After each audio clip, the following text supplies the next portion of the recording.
Hello बच्चों, मैं Asit sir MS चंदन क्यारी फन विथ साइंस में आप सभी का स्वागत है। इसके पहले हम लोग 2-4 वीडियो देख चुके हैं जिसमें से जीवों के बारे में बताया गया था। जीव प्लांट और एनिमल्स दोनों हैं। यहाँ पर हम आज प्लांट्स की बात करेंगे। उसमें से एक विशेष जैविक प्रक्रिया जो जनन कहलाता है, और वह जनन मतलब रिप्रोडक्शन, पौधों में जनन, पौधे यानी पादप। बताया गया था कि कुछ ऐसे जितने भी सजीव हैं उनमें कुछ विशेष प्रकार की प्रक्रियाएं होती है, यानी कुछ विशेष लक्षण होते हैं। उन लक्षणों के आधार पर उसको सजीव में रखा जाता है, और उसमें जो ये लक्षण है ये जैविक प्रक्रिया कहलाती है। ये जीवों के जीने के लिए जो आवश्यक है, उसके अस्तित्व के लिए जो आवश्यक है, तो जीवों को इस जीव मंडल में बने रहने के लिए रिप्रोडक्शन बहुत ही महत्वपूर्ण है, यानी जनन बहुत ही आवश्यक है। पौधों में जनन, reproduction in plant, reproduction in plants. Plants में भी रिप्रोडक्शन होते हैं। रिप्रोडक्शन है क्या, जनन है क्या, पहले हम लोग जनन के बारे में जाने। जनन है क्या? जीवों में, सभी जीवधारियों में होने वाली वो विशेष लक्षण जो अपने जैसे जीवों की यानी संतति की, संतति कहा जाता है, उसके जैसे जीव की, उसको संतति कहा जाता है। तो अपने जैसे संततियों की उत्पत्ति करना, ये कहलाता है जनन। यहां पर जनन क्या है?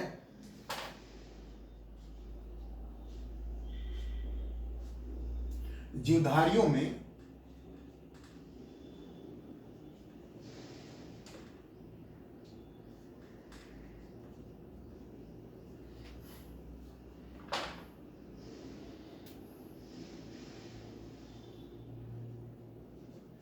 पाए जाने वाले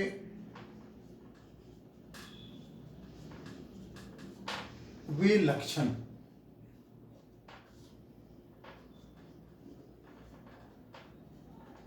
जिसके फलस्वरूप जीव अपने जैसे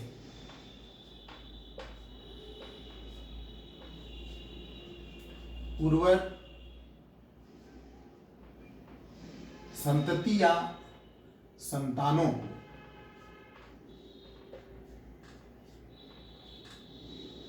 उत्पन्न करते हैं,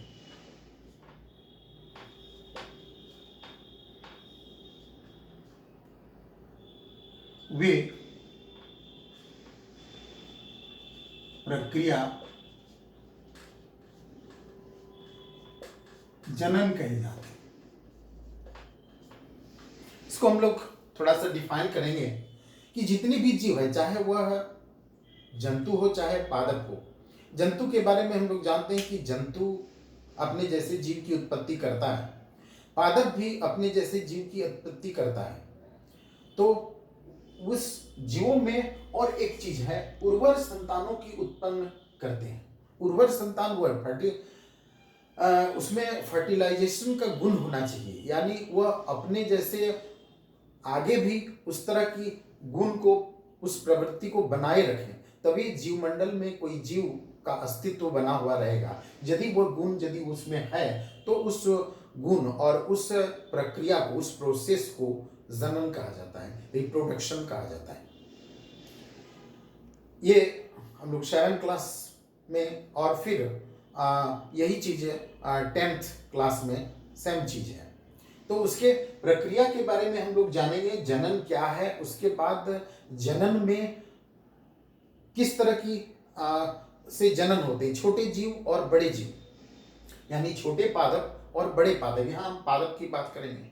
तो छोटे पादप यानी कुछ ऐसे भी पादप हैं, इसके लास्ट क्लास में बताया गया था कि कुछ ऐसे भी पादप हैं जो बहुत ही छोटे हैं, यानी एक कोषीय पादप भी हो सकते हैं, और बहुकोषीय पादप में कुछ इतने छोटे हैं, बहुकोषीय में भी जो बहुत क्लियर, बहुत अच्छा से हम उसको खुली आंख से नहीं देख सकते हैं जब तक कि उसके लिए माइक्रोस्कोप का इस्तेमाल न किया जाए। कुछ ऐसे पादप होते हैं जिसमें जड़, तना और जो अन्य भाग हैं वह डिस्टिंग्विश नहीं हो, यानी वह पूरी तरह से वह परिलक्षित नहीं होते, लेकिन वो गुण उसमें होता है। हम बताया गया था कि इसमें जो भी अंगतंत्र हैं, वे अंगतंत्र, ये जड़ तंत्र या तो फिर प्रेरक तंत्र, ये जितने भी तंत्र हैं, इन तंत्रों को क्लियरली देखने के लिए कुछ ऐसे सूक्ष्म पादप जो है उसके लिए हमें माइक्रोस्कोप की आवश्यकता होती है, और जो एककोषीय पादप है उसके लिए तो माइक्रोस्कोप जरूरी ही है। अपने जैसे जीव की उत्पत्ति करना ये जनन है, और ये जनन की प्रक्रिया पादपों में दो तरह से होता है, जंतुओं में भी दो तरह से होता है। तो यहाँ पर मैंने ये जनन के प्रकार,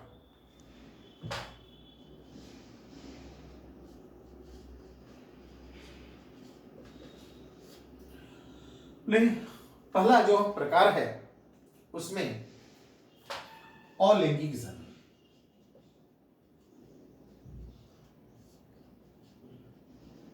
एसेक्सुअल रिप्रोडक्शन।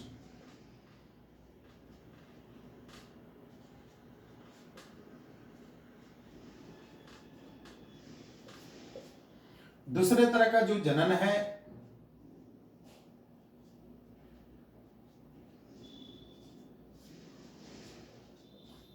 लैंगिक जनन,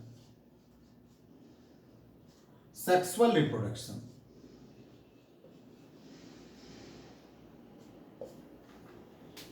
दोनों को बारी बारी से हम लोग देखेंगे कि एसेक्सुअल रिप्रोडक्शन क्या है और किन सब जीवों में यानी किन पौधों में होता है। दूसरा है लैंगिक जनन की प्रक्रिया कैसे होती है और ये किन पादपों में होता है। यहां पर कुछ ऐसे पादप जो ऐसे बहुत ही कम, जिसमें बीज बनने की क्षमता नहीं है, और कुछ ऐसे पादप हैं जिसमें फ्लोरल पार्ट्स नहीं होता है, या फ्लोरल पार्ट्स होता भी है तो उस फ्लोरल पार्ट्स में बीज बनने की प्रक्रिया या पूरी तरह से डेवलपमेंट नहीं होता है। वैसे पादप में अलैंगिक जनन होता है। अलैंगिक जनन जनन की वह प्रक्रिया है जिसमें पौधे यानी पादप के किसी वर्धी भाग से, वर्धी भाग कौन सा भाग है, जो भाग बढ़ रहा है, उन भागों से, उसके भाग से अलग होकर के एक नए पौधे की बनने की प्रक्रिया अलैंगिक जनन कहलाता है। यानी अलैंगिक जनन के लिए, जैसे हम लोग ऐसे बात करें तो जनन के लिए मेल या फीमेल यानी नर और मादा की आवश्यकता होती है। इसमें अलैंगिक जनन में नर या मादा की आवश्यकता नहीं होती है, यानी इसमें नर मादा किसी की जरूरत नहीं है। कोई भी पादप है, उस पादप के कोई भाग से ही वह अलग होकर के एक नए जीव को उत्पन्न करता है, नए पादप को उत्पन्न करता है। वैसे जनन को अलैंगिक जनन कहा जाता है। हम लोग और लैंगिक जनन की विधियों के बारे में पढ़ेंगे। अलैंगिक जनन की विधि क्या है?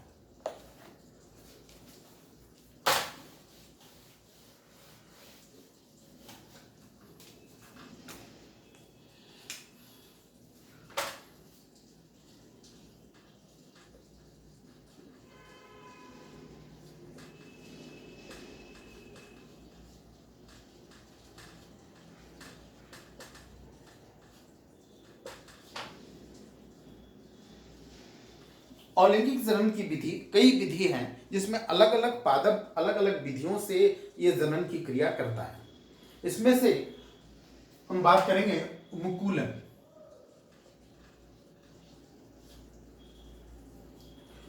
बड़ी,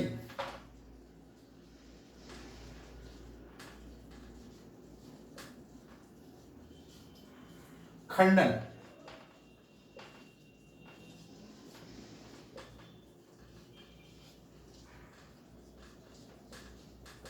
fragmentation,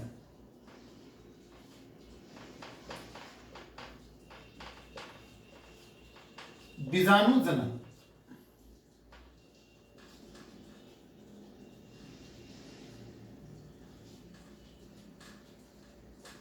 spore formation.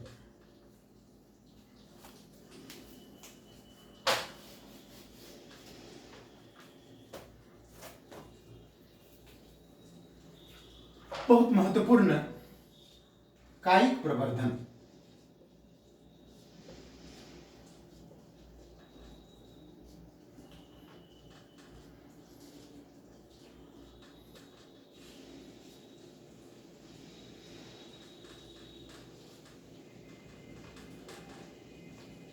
Vegetative propagation, अलैंगिक जनन की विधि, इन विधियों के बारे में हम लोग जानेंगे। मुकुलन क्या है और कौन से पादपों में मुकुलन विधि द्वारा जनन की क्रिया होती है, यानी अपने जैसे जीव की वह उत्पत्ति करता है, अपने जैसे पौधे को वह निर्माण करता है, यानी प्रोडक्ट करता है। खंडन, फ्रेगमेंटेशन किस पौधों में होता है। बीजाणु जनन पौधे किन पादपों में होता है। और कायिक प्रवर्धन, वेजिटेटिव प्रोपोगेशन, ये विधि द्वारा किन पादपों में जनन की क्रिया होती है। मुकुलन, जो बहुत से छोटे और बहुत कम डेवलप्ड वाले जो पौधे हैं, बहुत विकसित पौधे नहीं हैं, ऐसे पादपों में बडिंग द्वारा यानी मुकुलन द्वारा अलैंगिक जनन होता है। इनमें से जानेंगे कि जैसे इष्ट एक तरह का कवक है। कवक पादप है, लेकिन इसमें अपने से कहेंगे कि भोजन बनाने की प्रक्रिया नहीं होती है। ऐसे जो जीव होते हैं ये कवक श्रेणी में रखे गए हैं। पादप का ही एक भाग है, लेकिन पादप जो है वो अपना भोजन स्वयं बनाते हैं, यानी प्रकाश संश्लेषण करने की क्षमता होती है। लेकिन जो इष्ट है उसमें प्रकाश संश्लेषण की क्षमता नहीं होती। यहाँ इष्ट एक ऐसा जीव है जो एक कोशीय जीव है। इसमें मुकुलन विधि द्वारा जनन की क्रिया होती है, यानी अलैंगिक जनन होता है।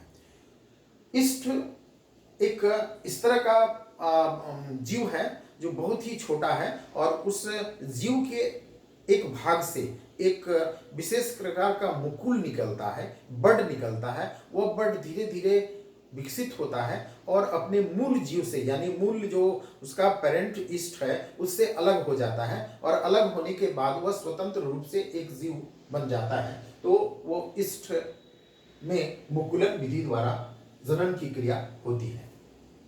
खंडन, इसमें शैवाल, एल्गी एक तरह का पादप है, बहुत छोटा पादप है, ये पानी में पाया जाता है।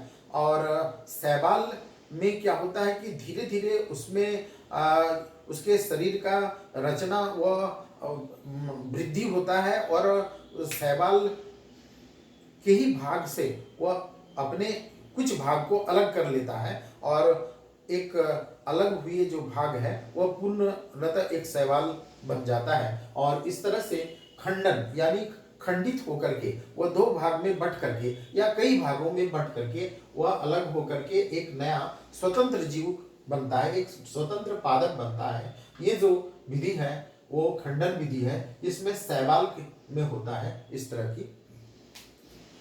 दूसरा है बीजाणु जनन, स्पोर फॉर्मेशन। स्पोर फॉर्मेशन, बीजाणु कुछ छोटे छोटे बीज के जैसी संरचना जो कुछ विशेष तरह के पादप में होता है, जिसमें से ये भी एक तरह का कवक है, जिसमें राइजोपस और कुछ और इस तरह के जीव हैं जो मिट्टी में पनपते हैं।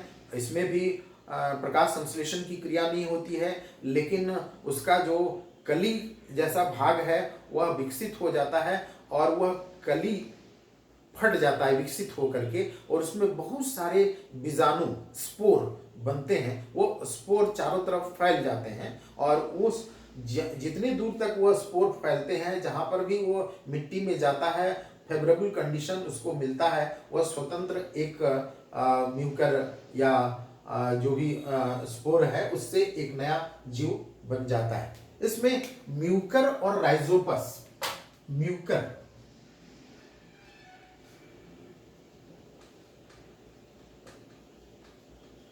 बस जैसे जो जीव है उसमें विजाणु जनन द्वारा अलैंगिक जनन होता है। दूसरा सबसे महत्वपूर्ण है कायिक प्रवर्धन, वेजिटेटिव प्रोपोगेशन। क्यों पौधे के वैसे पौधे जिसका जो वर्धी भाग है, जो ग्रोथ एरिया है, उस ग्रोथ एरिया में वह जड़ भी हो सकता है, तना भी हो सकता है, पत्तियां भी हो सकती है, उसके उस भाग से एक विशेष तरीके की कलिकाएं निकलती है और वो कलिकाएं अलग होकर के एक नए जीव की उत्पत्ति करने की क्षमता रखती है। ऐसे जो प्रोसेस है, वो जो प्रक्रिया है अलैंगिक जनन की, उसको कायिक प्रवर्धन कहा जाता है। तो कायिक प्रवर्धन, काया मतलब होता है शरीर, यानी पौधे के पादप के शरीर के किसी भाग से, ये जड़ भी हो सकता है, तना भी हो सकता है और पत्तियां भी हो सकता है, उन भाग से एक नए जीव की उत्पत्ति होना कायिक प्रवर्धन कहलाता है। यहाँ पर कायिक प्रवर्धन को हम दो भाग में बांटेंगे, जो नेक्स्ट क्लास में इसको डिफाइन किया जाएगा। कायिक प्रवर्धन जो एक है नेचुरल, दूसरा आर्टिफिशियल। नेचुरल मतलब है प्राकृतिक कायिक प्रवर्धन और दूसरा आर्टिफिशियल मतलब कृत्रिम कायिक प्रवर्धन। यानी इसको दो भाग में बांटेंगे, प्राकृतिक कायिक प्रवर्धन, दूसरा कृत्रिम कायिक प्रवर्धन। ये दोनों किस तरह की प्रक्रिया के द्वारा कौन कौन से पौधे में ये प्रक्रिया द्वारा जनन की क्रिया होता है, वो हम लास्ट क्लास में इसको क्लियर, नेक्स्ट क्लास में इसको क्लियर करेंगे। Thank you.